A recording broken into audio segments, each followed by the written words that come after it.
everybody, welcome to Stamping with Melva. I'm Melva Peters and I'm an independent Stampin' Up! Demonstrator in British Columbia, Canada. And you can find me online at stampingwithmelva.com. And I'm just going to check to make sure that I am live. I hope I am live because I say this all the time. And I want to make sure that I am live. I'm using a different sound and I want to make sure that you can actually hear me. So if anybody jumps on and can tell me, okay, looks like, and what I don't know is whether you can actually hear me. So, hey Lynette, can you actually tell me if you can hear me? That would be a start to this, because I'm not so sure that I can be heard. So, if you can tell me, oh, great, okay. Oh, I'm always questionable whether I can be heard. All right, perfect. So today I'm going to make a card. And I'm going to use one of the new stamp sets called Good Feelings. And this is a great stamp set with really big, bold fonts and sentiments. And it's perfect for coloring your stamp with markers so that you can get multiple colors. It's a really great technique. So I am using the new in colors. I'm going to use all of them. They go together so nicely. And so I'm going to use my Stampin Write markers in all of the new in colors. And I'm going to color my stamp. And that's what I'm going to apply the ink instead of ink. All right. Long-winded story of what I'm going to do. So let me switch over to my desktop and we'll get started. So this is the Good Feelings stamp set. I really like it. And it's got, like I said, some really big, bold fonts in different, or sentiments in different fonts. This is one I'm going to use today. You're on my mind and in my heart. Okay, so few other things I'm using. This, I don't know if you're going to be able to see this until I actually get it. Oh, maybe you can. So this is the new Fern embossing folder. Just so pretty. I love this. It's part of the Sun Prints collection. And so I'm going to use that to give some texture. And I'm also using these dies. They are called the Fabulous Frame dies.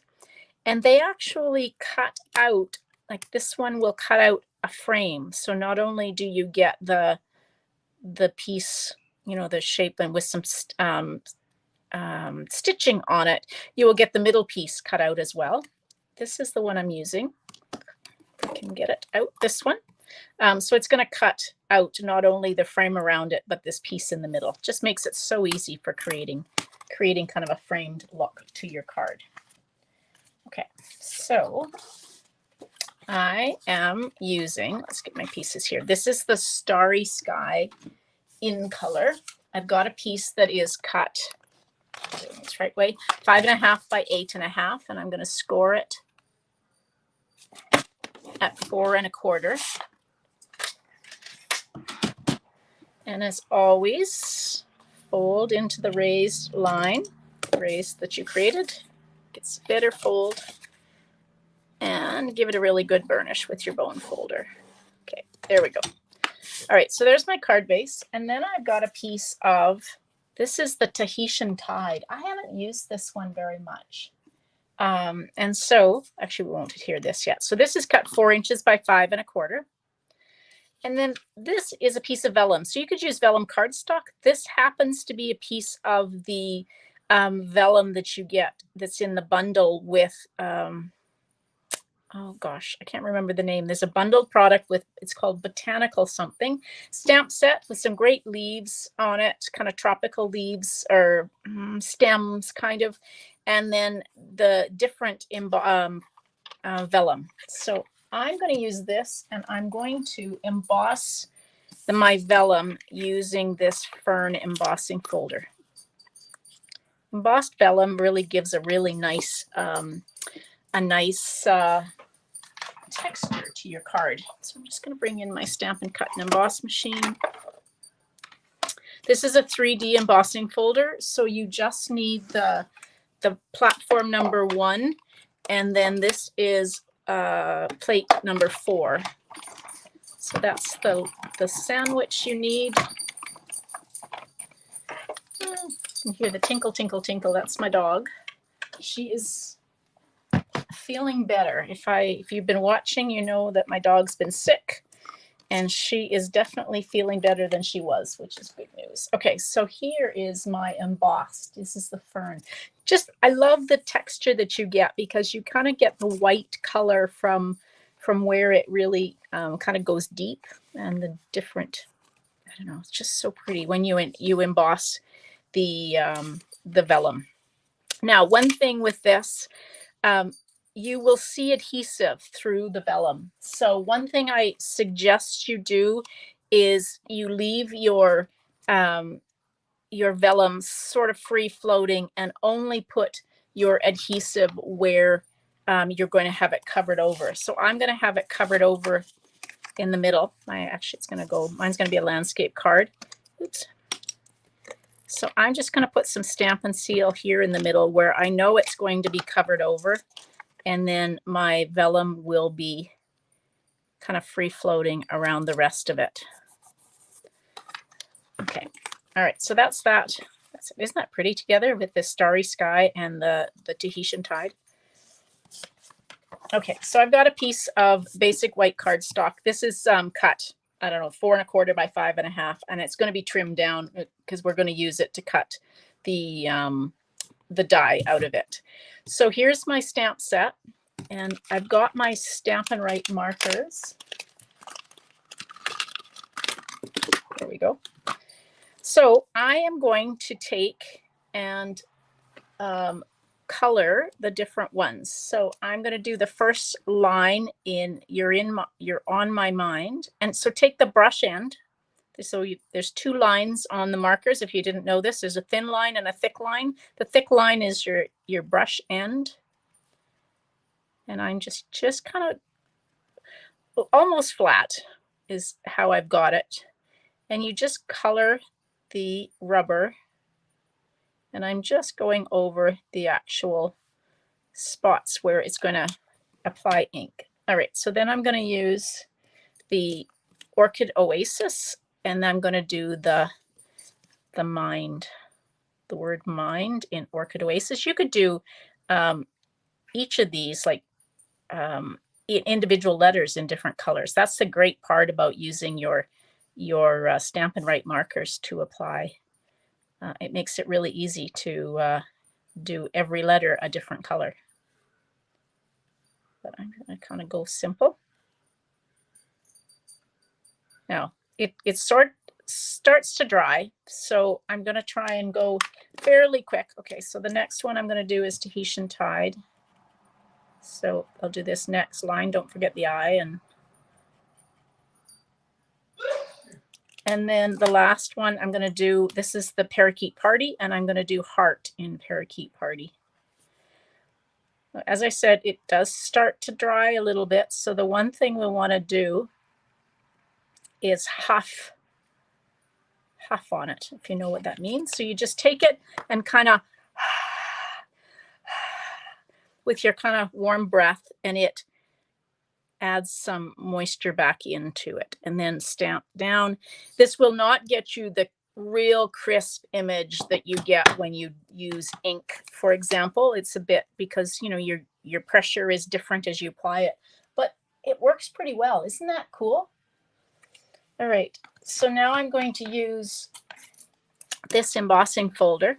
So we're just going to take and we're going to frame this. And what this embossing folder is going to do, it's going to do 2 things. It's going to cut around the whole edge, and it's going to cut the middle bit out where I've stamped, and it's also going to do some embossing on it. So let me bring back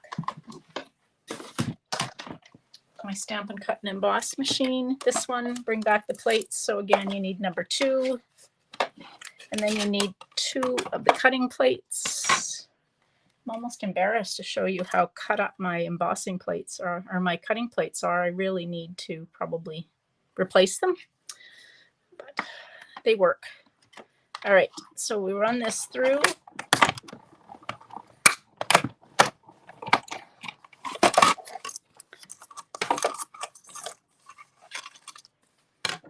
And get these pieces off.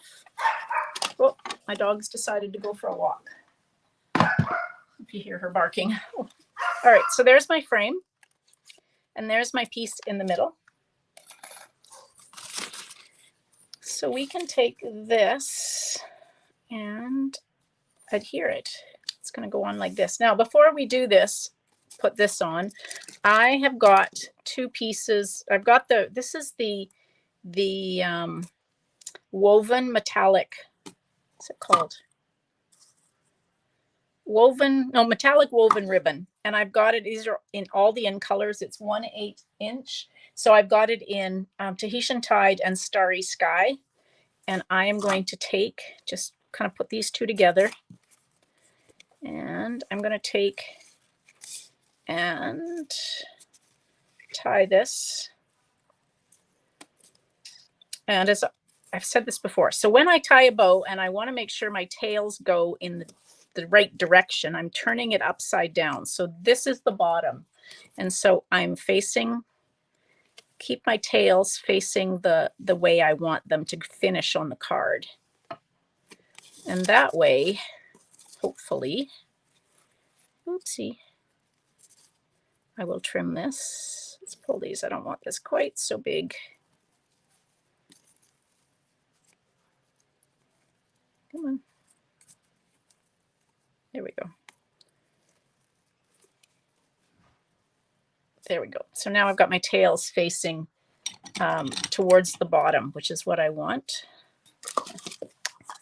Drives me crazy when I tie a bow and the tails end up facing the wrong way. Now, my bow didn't end up very tight. So what I'm going to do is I'm going to take some Stampin' Seal. So here's a trick. If you end up tying a bow and it doesn't end up as tight as you want it, let's get it where I want it. I want it over here. So let's hold it in place. If it's not as tight as what you want, it's quite loose, put some Stampin' Seal, and then you can just kind of pull it in and adhere it down. So kind of take up some of that slack, that excess ribbon, take it off the front and move it to the back. So now I've got it kind of adhered down the way I want it to go. Oh, that's so pretty. Okay, and then I'm going to use Stampin' Seal. When I use ribbon on a card, I like to use Stampin' Seal because I can actually put some on top of the ribbon and just kind of make sure that it holds in place. I just find that Stampin' Seal works best when I've got ribbon on my card. And this is twisted, and I'm okay with that. If you didn't want it twisted, just make sure it doesn't twist as you get it, as you put it on your card. Okay. Now, probably should have gone down a little bit, but that's okay. We'll put this up. How are we going to do this? I might have to move this down a little bit. Think I can do that? Oh, I might not be able to now. Okay, well, we'll make it work. This will go up a little higher than I was thinking it was going to.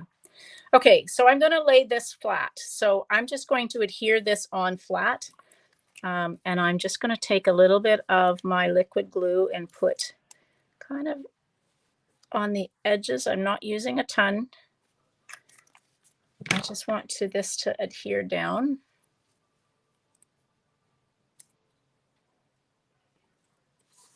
Get it kind of in the middle like that. Oopsie. Down like that. Hold it down until it sticks. There we go. All right, and then this, I'm going to pop up and use dimensionals on these colors. All of these in colors go so well. They go together. It's amazing because they're all very different. Well, except for the Starry Sky and the Orchid Oasis, which are kind of similar, but they're so pretty and so vibrant. Okay, so I'll just put this one and pop this up in the middle.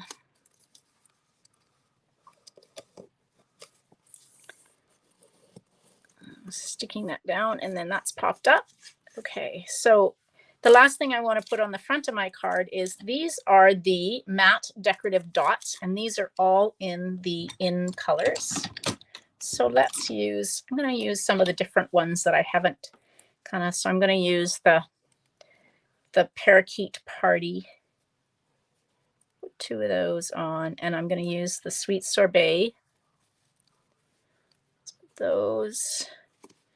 And then let's do one of these just because it kind of shows off the in colors. So these let's use a little one. 2 different sizes, and they are in an ombre effect. So they go from dark to light across. And so 6 different shades, I think, and 2 different sizes. So it's really great colors. All right, so there's the front of my card. And now I'm just going to put the inside in because I'm going to write a note. I don't have anything to stamp. I could have cut a piece of designer series paper that coordinates, but I don't really have a stamp to go on the inside. So we will just put this, and that way my card's finished. It's always nice to have your card finished, and all you have to do is grab it and write a note on the inside. Okay, there we go. So give that technique a try where you use your Stampin' Write markers. The blends don't work as well as the Stampin' Write markers because the blends dry so quickly as it's alcohol ink. So it works much better with Stampin' Write markers than blends. And don't forget to huff on it after you finish because the ink will start to dry a little bit. So just a way to get color and to be able to change up the color on your sentiments, which we can't do often if you're using an ink pad unless you found a way to very carefully mask off a word, or for example, but you couldn't do individual letters different colors like you can using the Stampin' Write markers. All right, everybody, I hope you enjoyed the card. Don't forget to check out my blog. I will be posting, I always post different cards and written instructions and measurements on my blog. I will be live on Tuesday night with a sketch challenge at 6:30 Pacific, so I hope you'll join me then. And if you come in through YouTube, don't forget to subscribe to my YouTube channel so that you get notified when I do videos or post or go live. So, all right, everybody, thanks so much for joining me. Happy Mother's Day to everyone. Hope you have a great day. Bye. Happy stamping.